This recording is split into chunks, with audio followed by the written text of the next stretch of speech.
friends, I am Narendra Verma once again before you. As you know very well, in business studies we have been dealing with the chapter number 6, that is staffing for class 12 CBSE syllabus.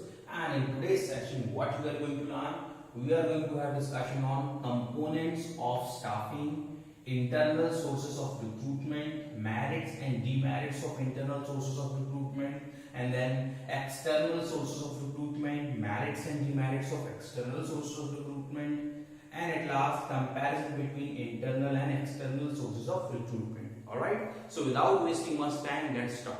So very first let's talk about the components of staffing. Okay, either we call them components or aspect, or we can name them elements of staffing as well. These are the important ones. However, in the process of staffing there are various elements, but these three are the important elements. What are these? Recruitment, selection and training. Already in previous video, while having the discussion on the process of staffing, I hinted you towards these. I told you that we are going to have detailed discussion on this. So today we will have detailed discussion on recruitment. Okay, actually about these three already I have told you the definition. Recruitment is what? It is a process of searching for prospective employees, okay, and encouraging them to apply for the jobs in the organization. And what is selection? Selection is the choosing the best person out of the pool created through the process of recruitment. And what is training? Training is a process of upgrading the knowledge and skills of an employee so that his performance can be enhanced. Alright.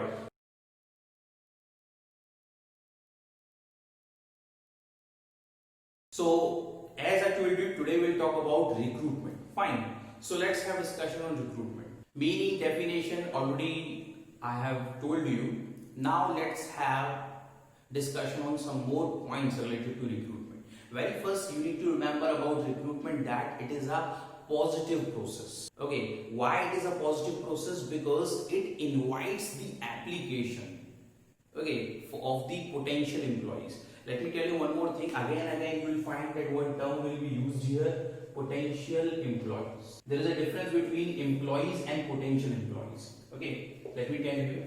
Employee means already the organization has appointed a candidate, then he becomes employees, right? Until unless the organization appoints any candidate for any post, he remains potential employee because he has applied for that post. Maybe he becomes employee or maybe not.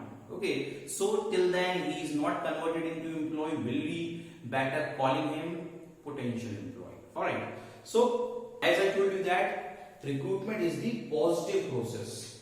You have to remember this. And why it is called positive process? Because it invites the people. Fine, there is no negativity. Anybody can apply, matching with the qualification and other details. Fine. Okay, what recruitment does? Recruitment stimulates people to apply for the post. Say for example, you are the qualified one, and as you see the advertisement of any post in any organization, then you would like to apply. Then you get a wait. Understood? So recruitment is the positive process. One point you need to always remember. Another point is what? Recruitment precedes the process of selection.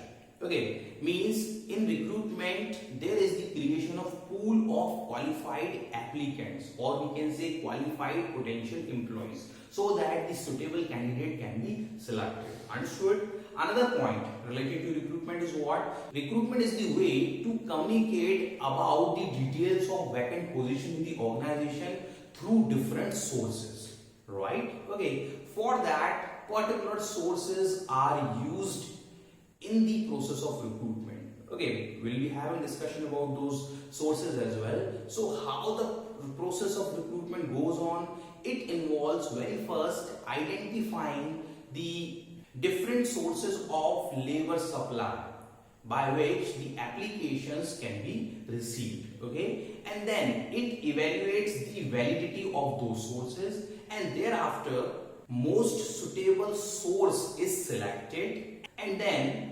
prospective candidates are motivated to apply for the jobs. Remember, here we are not choosing the candidate. Here we are making the decision on the source through which source we are going to run our process of recruitment. Okay, we are not talking about selecting the employee here. We are just talking about motivating the prospective employee to apply for the post. And for that, what kind of source needs to be used, that decision has to be taken. And for that, the process go on, like I told you. First of all, identification of the sources, and evaluating the validity of the sources, and then selection of the sources, and then application of that source. Understood the point? Okay.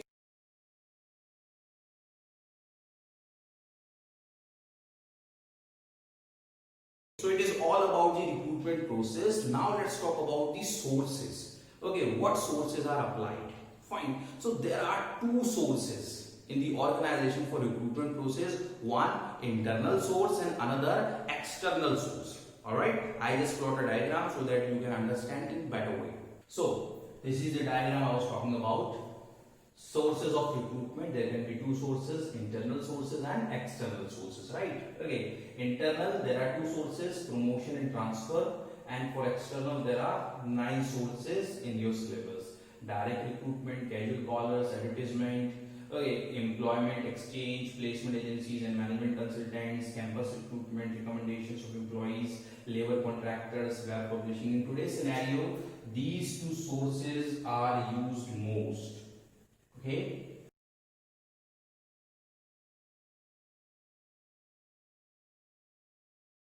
We'll be having discussion about these later on. Very first we'll talk about internal sources. Fine. As by the word it is clear, internal means inside or within the organization. Okay, means that the employees available are used to fill the vacant post. Okay, existing employees are either promoted or transferred. Okay, so the problem of overstaffing and understaffing can be solved with this internal source of recruitment. Okay, wherever the overstaffing is there, you need to just transfer few employees to other branch or department. Okay, and wherever the shortage is there, you need to bring the employees from where the employees are in surplus. Okay, so this is what the internal source of recruitment. It is very much useful. Okay, we'll be having discussion on its merits and demerits later on. Right now, let's have discussion about promotion and transfer. See, only two sources of internal sources of recruitment are there in your syllabus. We'll be having discussion about these only. Okay, already I have given you the definition in previous videos of these two, promotion and transfer. Promotion means shifting of lower level employee to higher level. Okay, with increased responsibilities, status and pay as well. Right? Okay, it is a vertical process, means it always goes upward. Fine. Lower level employee is promoted to higher level position. Fine. Say for example, somebody joined in the organization as junior assistant manager. Okay, so later on he will be promoted to senior assistant manager. Okay, so this will be known as promotion. Fine. When he becomes senior, then his responsibilities will increase, his salary will increase, okay, and his status will increase. Understood the point? Okay, that is what the promotion.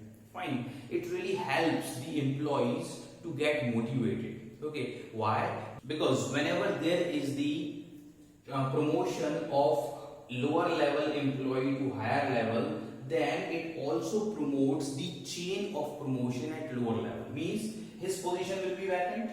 Okay, when he is promoted to this post, then his position will be vacant, and definitely it has to be filled. Okay, how? His subordinate may be promoted to his post. Fine. So whenever there is the promotion at higher level, then definitely it leads to the chain of promotion at lower level as well. Okay, so we need to understand that as well. So in that way, it motivates and encourages the employee to perform better, because who will be promoted to higher position? Whoever is performing better. Earlier, while performance appraisal, we discussed that. Okay, so it motivates the employees, right? It really leaves a great psychological impact on the mind of the employees. Like if they perform better, they will be promoted. So just to get promotion, they keep on performing better, better and better.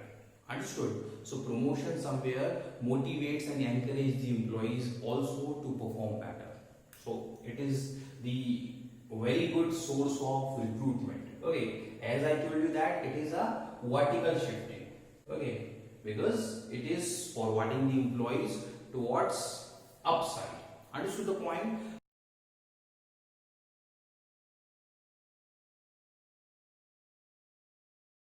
Now let's have discussion about transfer. Transfer is what? If you compare transfer with promotion, then it is the horizontal shifting of the employee.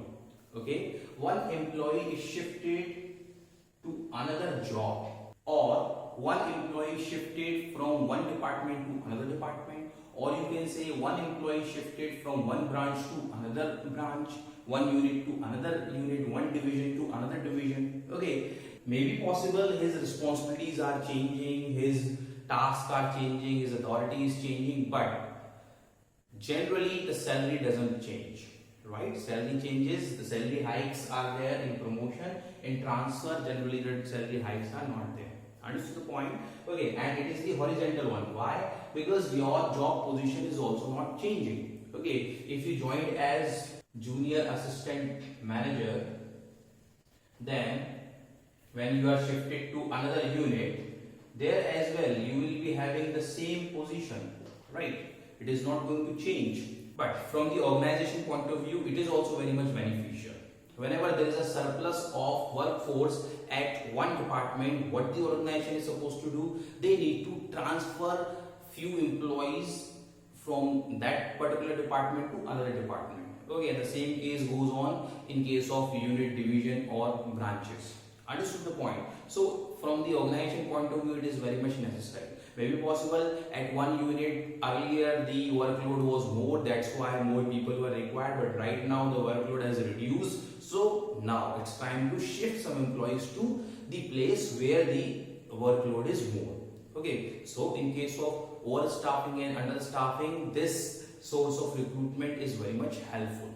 Okay, one more thing I would like to add here, it is helpful on part of organization when there is the situation of overstaffing.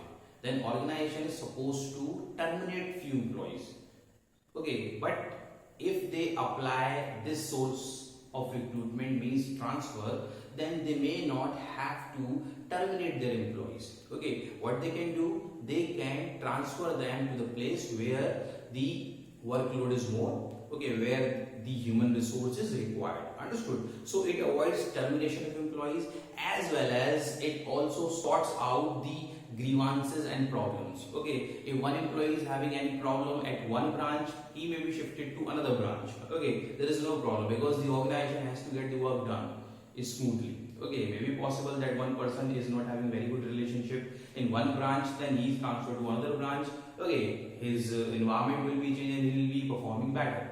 Okay, so it avoids the termination, it solves the problem of grievances and other issues. And another point, okay, sometimes happens due to the distance and other problems, the employee is compelled to leave the job. So in that case, transfer is very much helpful for him. Okay, if he requests, he may be transferred to his desired place and then he can comfortably perform his job. So that is also there. Okay, so if we see that transfer is very much helpful. And one more thing, let me tell you, only the capable employees are transferred to the desired place. Okay, it's not like that everybody will be transferred.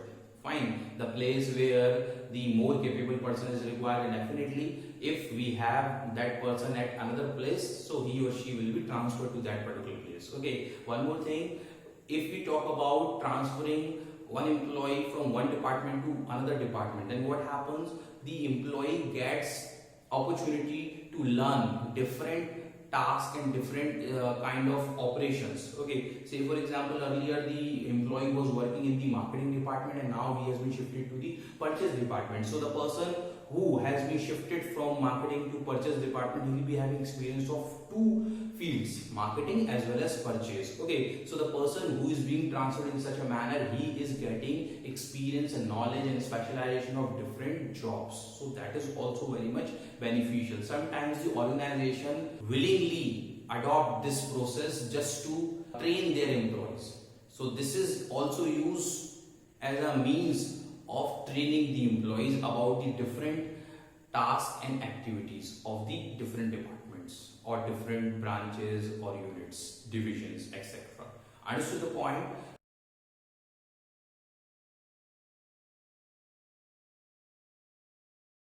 So it is all about transfer as well as promotion. As I told you that these both belong to internal sources of recruitment. Now it's time to have discussion about the merits and demerits of internal sources of recruitment. One more thing, let me tell you, when we have discussion about the merits and demerits, may be possible that merit is due to promotion or the merit is there due to only transfer, or that is also possible that the merits are there from the both side. Okay, because combinedly we are discussing the merits and demerits of the internal sources of recruitment. So without wasting much time, let's have discussion about it. So now you can have a look on merits and demerits of internal sources, right? Let's start with merits first. Okay, very first you can see here, it motivates the employees to improve their performance because of the promotional avenues. See, we are talking about here promotion and transfer. These both sources of recruitment, internal sources of recruitment, okay, somewhere motivate the employees. Already we have had discussion about it. I have just explained you how promotion motivates and how transfer motivates. One more time I explain you. Okay, when there is a promotion at higher post, then there is a chain of promotion at lower level. So the employees try to perform better because they want to be promoted. Okay, they try to improve their performance at all the time, right? And in the transfer as well, whenever the employee feels comfortable to be transferred to another unit or department, then he starts performing in the same manner. Okay, so that if he is more capable, can be transferred to a different or desired units. Understood? So another merit is it simplifies the process of selection and placement, as the candidates are already known to the organization and can be evaluated more accurately. Yes. Okay, if we talk about the selection and placement, the other steps under staffing process after recruitment. Okay, after recruitment, selection and placement, these both are exercise. Understood? Okay, so the further process becomes easy. Why these become easy? Because we'll be studying in further videos that in selection what happens, there are various stages, there are various processes exercise so that the most suitable candidate can be selected. Okay, in that what happens, the least selected employees are rejected and the most suitable candidates are forwarded and at last selected. Okay, so it becomes a lengthy process. Okay, and the same case is there with the placement as well, right?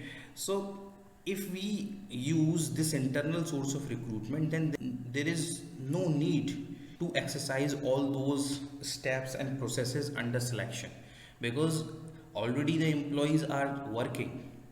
Understood? They are known to the organization. There is no need to evaluate their performance or talent or capabilities, because organization is already having very much good knowledge about the profile of the employees. So the process of selection and placement is simplified. Understood the point?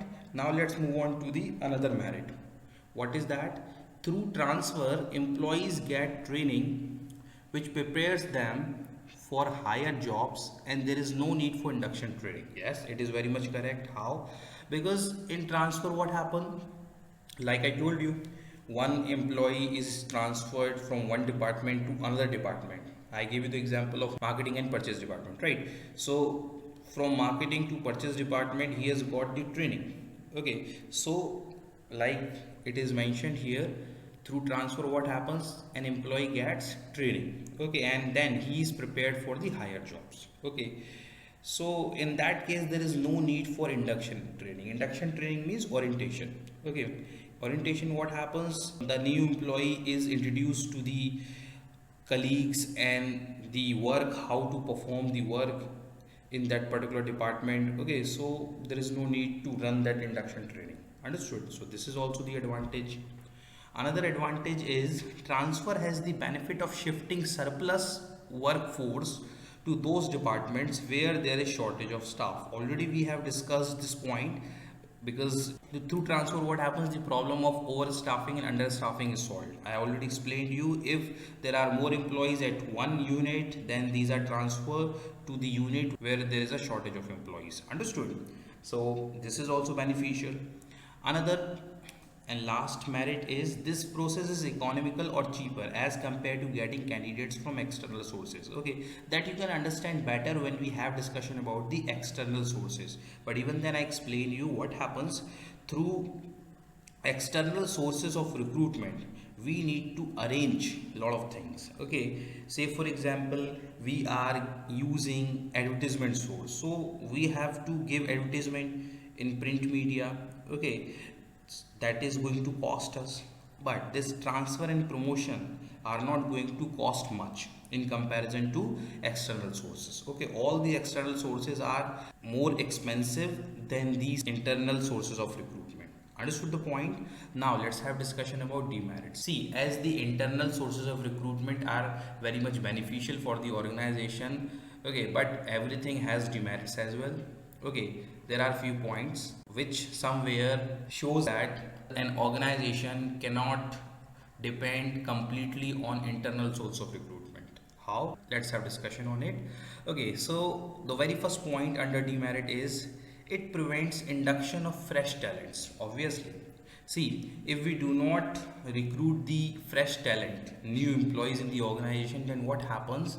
The earlier employee do not perform better, okay, and the new employees are more creative, they have great amount of energy, okay. So the organization cannot take the benefit of that, fine. If they keep on transferring and promoting their employees and they do not hire the employees from outside, then definitely they are going to suffer, okay. Second point, the employees may become lethargic if they know that they will automatically get time bound promotion.